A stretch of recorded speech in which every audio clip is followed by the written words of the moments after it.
So we basically, I was just at another retreat this morning with Bhante Sranapala, who'd organized one in Mississauga. So it was kind of a double-header retreat day.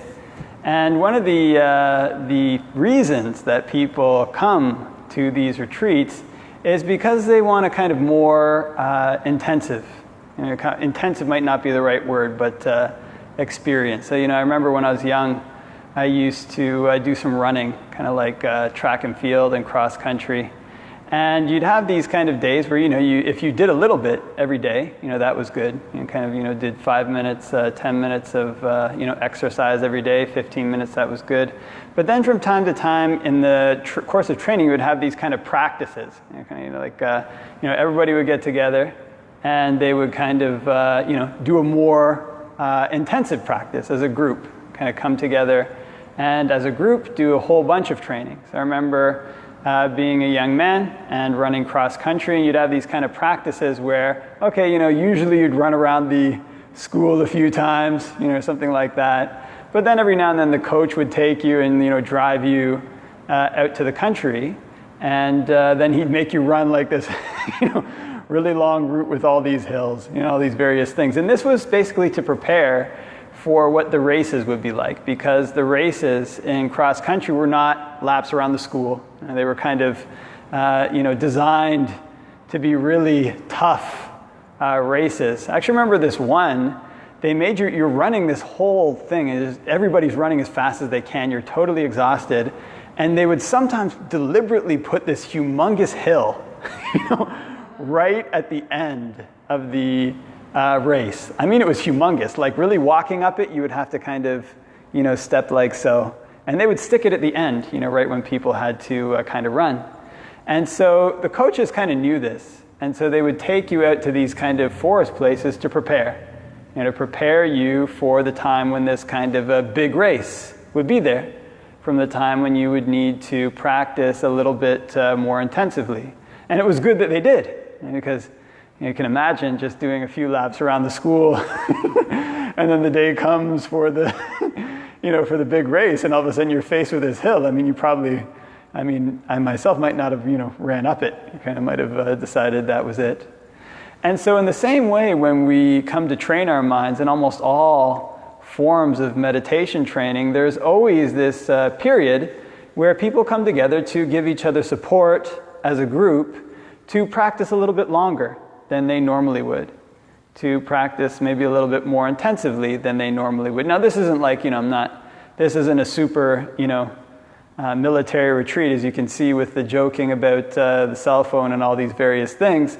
But when we come together as a group to meditate for longer periods, there's this kind of support that happens there.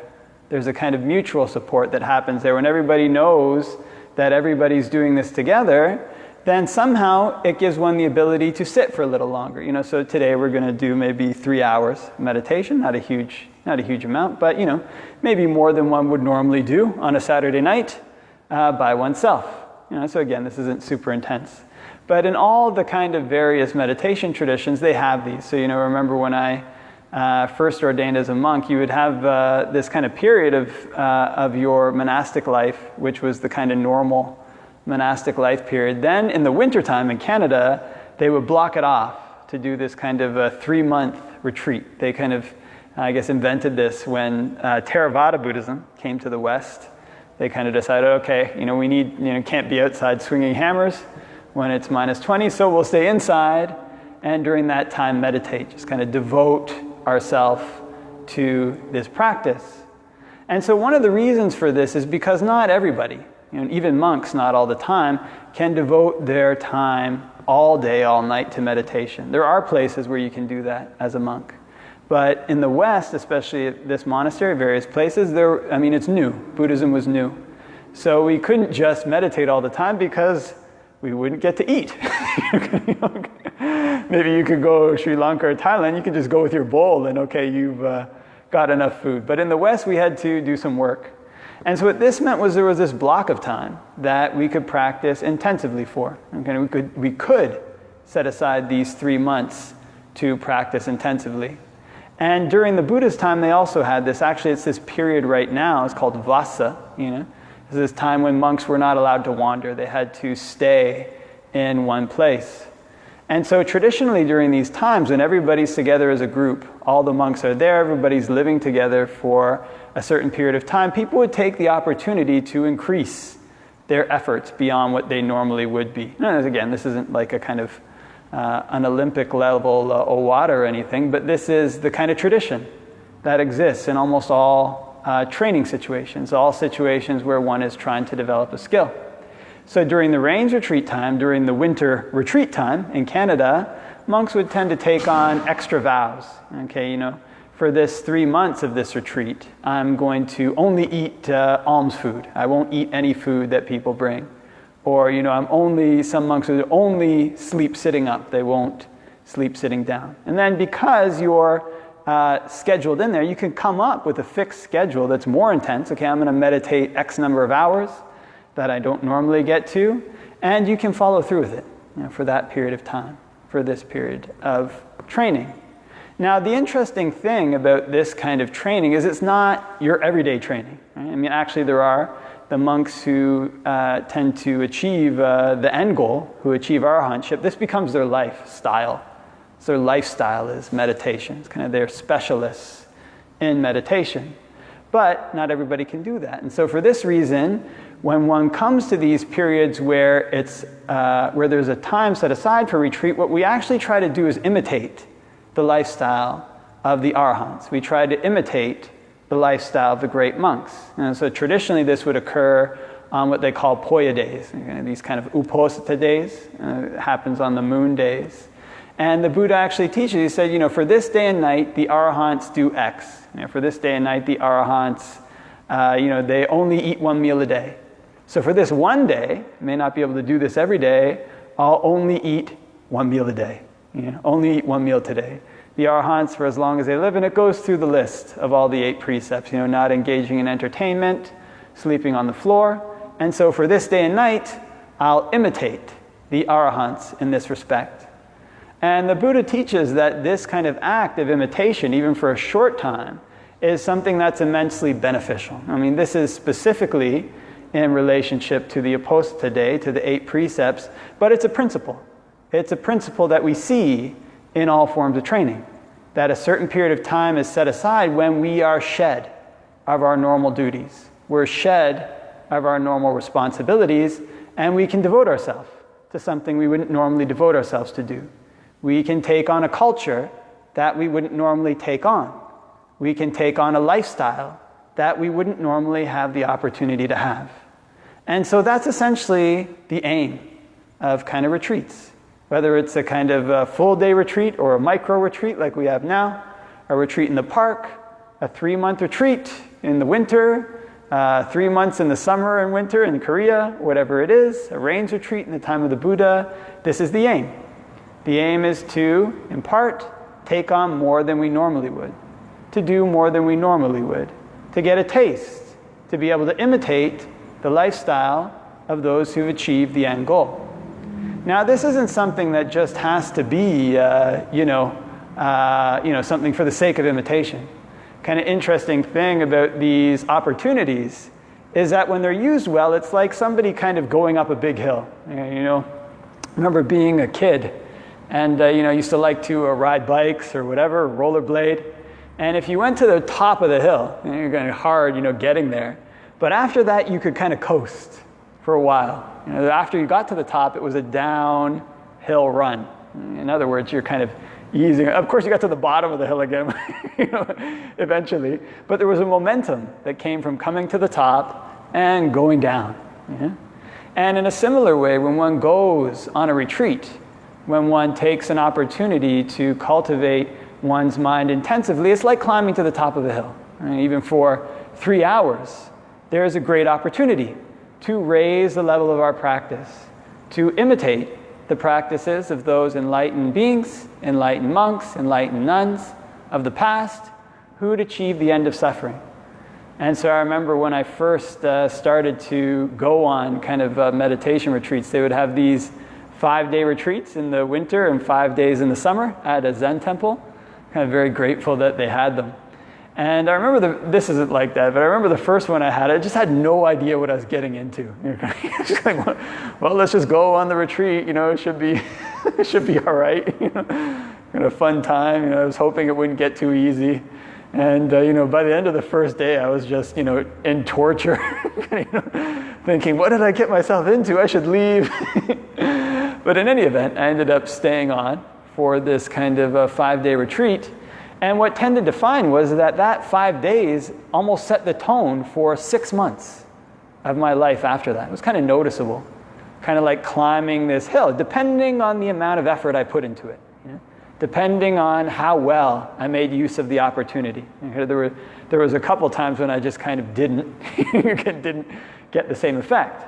But those times when I made use of that opportunity, look, I've got this 5 days. I better try to do things that I normally wouldn't do. I better try to seize this opportunity as much as I can. Then at that time, it was almost like climbing up this hill. And eventually, it was kind of like, after the 3rd, 4th day, you kind of got used to it. It kind of became your usual rhythm, First few days, though, was like climbing a hill. And then the retreat would end and had to go back to my normal life. At that time, I was a student. But I found that this kind of beneficial effect, this kind of ease that I got in my mind, I don't know if you call it clarity, but just the lack of disturbance that I gained in that, it lasted, not the exact same feeling, but it kind of coasted down the hill for maybe 6 months.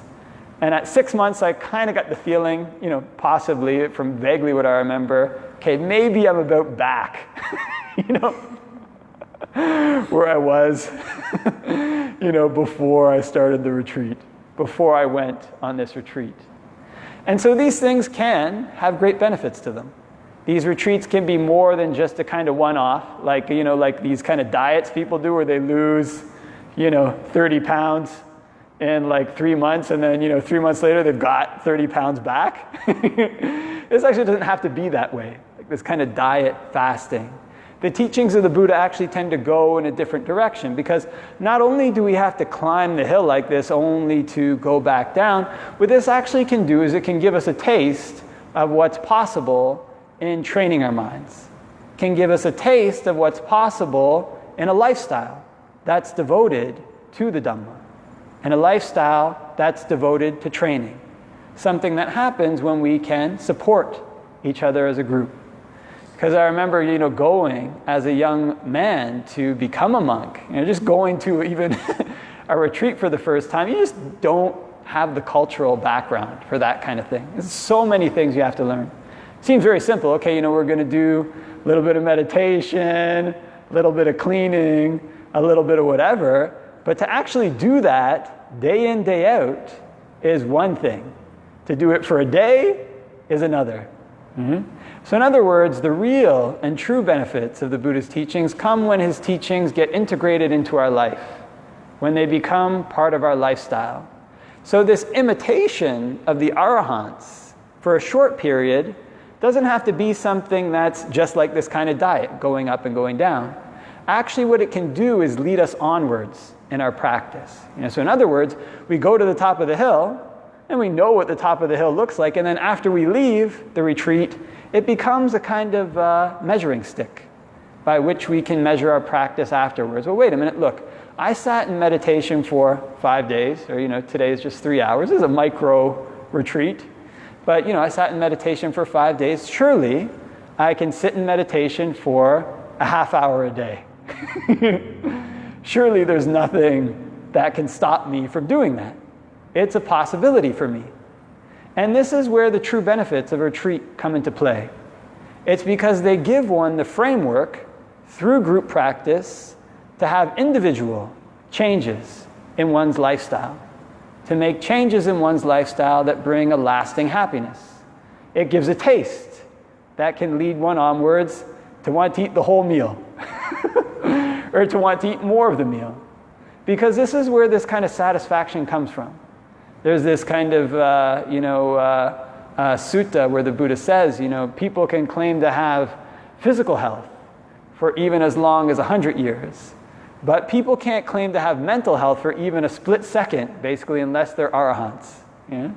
So what we have when we imitate the arahants is a taste of this kind of being mentally healthy, not in the kind of common Western sense, like mentally healthy, able to function normally. That's one thing.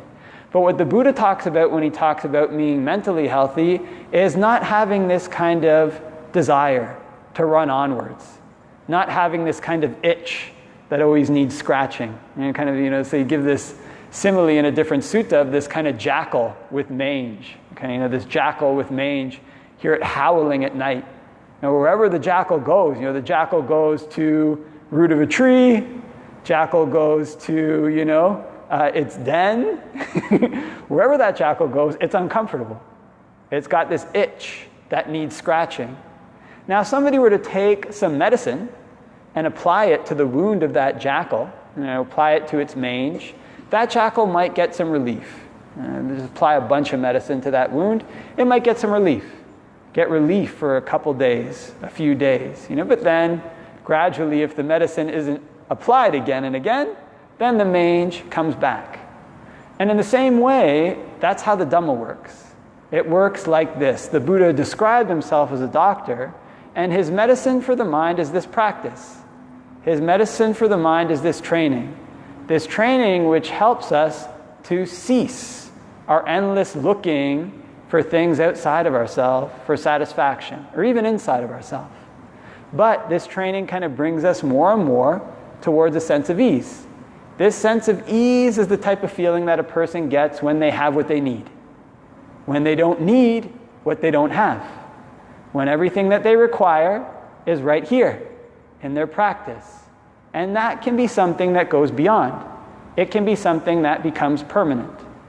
But this kind of thing, this kind of happiness, this kind of mental ease, this kind of medicine on the mange is something that we can learn to apply in short, intense periods like this. Because in the real world, oftentimes it's kind of like, we're kind of running laps, right? Like around a school. Here we go, a little lap, But in life, in our actual life, if we just do that, the time will come when we face a huge hill. We face a humongous hill in our life. This is inevitable. It's just something that's part of being a human. There's going to come a time when all the usual things that we rely on are no longer stable, are no longer safe. And so we're going to have to rely on our own inner resources. Now, for the people who've trained themselves running, in the countryside, kind of who's done the little hills, when the real big one comes on the day of the race, they're ready. This is the benefit of doing some of this intensive practice. So I was reading the story of a monk in Thailand a couple of years ago. And he was one of the early disciples of the Thai forest tradition. And he had reached the second to last level of noble attainment. It's called the NonReturn. And he was terrified that he would die without reaching arahantship, that he would have to stay in samsara longer. And so these monks they were very tough, so they would wander and they would live in these small huts, and sometimes they would rely on these kind of villages with just like 4 houses for food. So he went to this kind of village, and when he went there, and these days they didn't have all this medicine, he came down with malaria. It's kind of these malarial fevers can be very terrible, very debilitating, and they can also be deadly. And so he had nothing. He didn't have any medicine. He didn't have anything else. But what he had was his Dhamma practice. He had his ability to train his mind. This is one of the interesting things about various struggles that a person faces in their life. They can sometimes have a mental component. There's a physical component to these things, but they can also have a mental component. And so in this monk's case, he learned that by striving in his practice, by not letting his mind slacken, that the disease would not overtake him. Actually, you can see this when you get sick. You actually come down with a physical illness. I mean, not to say that, just stay up all night and your illness will go away, but the attitude that you bring to that illness, whether your mind is slack or whether your mind is energized, has an effect on that illness's ability to advance throughout your body. This kind of mental energy can have an effect on our physical body. And so what he found was that if he slacked off even a little bit, this malarial fever would kind of come back, start creeping up and getting him. And he's in the middle of nowhere, and could die from this fever. So he basically had nothing to do except rely on his Dhamma practice. Now, fortunately, his teacher, Venerable Ajahn Mun, had always emphasized that when a monk was sick, that he should try to not give up his practice and just lie down. He should practice with the sickness, in the face of the sickness.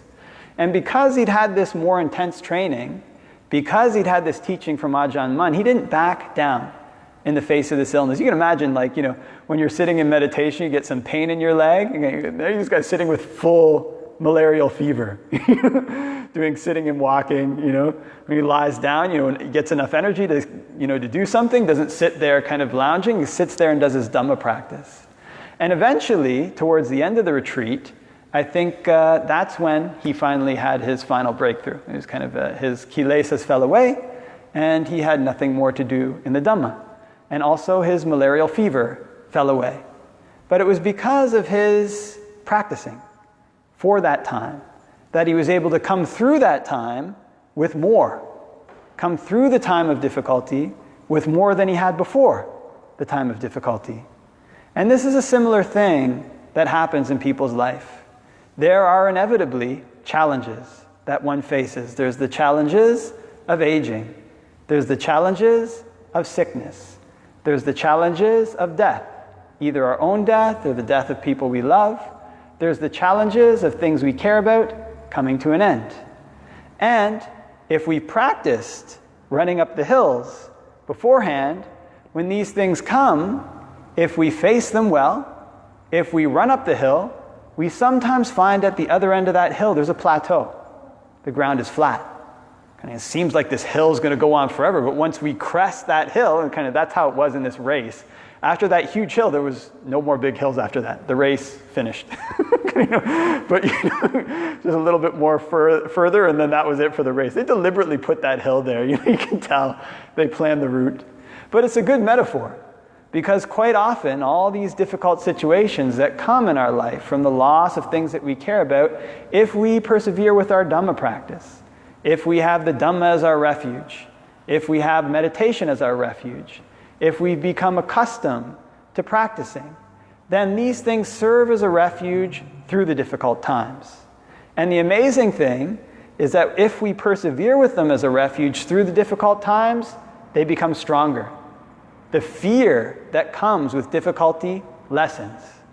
It's like a big bully at school. These, being at like elementary school or whatever, you have these bullies come and threaten you, whatever. I'm going to beat you up, and they act really tough. And then one day, you find that these bullies push you around, and if you punch him in his nose, then all of a sudden that bully never comes back to bother you again. Your fear of the bully falls away. And it can be the same thing with the various intensive struggles that one faces in one's life. The struggles through loss, the struggles through aging, the struggles through sickness, the struggles through death. A large part of our suffering of these things comes in the fear, comes in the terror of what's going to happen if we don't get through it. It's like being at the bottom of the hill and looking up. But if we've trained our mind, if we persevere with these things, we find there's a plateau at the end. And then our fear of them doesn't have the same power anymore. Our fear of loss doesn't have to have the same power. Our fear of aging doesn't have to have the same power. Our fear of death doesn't have to have the same power. Our fear of ending doesn't have to have the same power. Because we found a refuge. Because we know something that's safe from those things. Something that we can do in the face of those things. So this is the true benefit, one of the benefits of practicing intensively like this. It can help us to put this salve on the wound so that we know a little bit of relief. It can help us to climb the hill so that afterwards it's a bit of coasting. Or feel at ease for a little bit while longer. But perhaps most importantly is that this trains us. This trains us and prepares us. because when we come together as a group to support each other, this is very short, maybe 3 hours.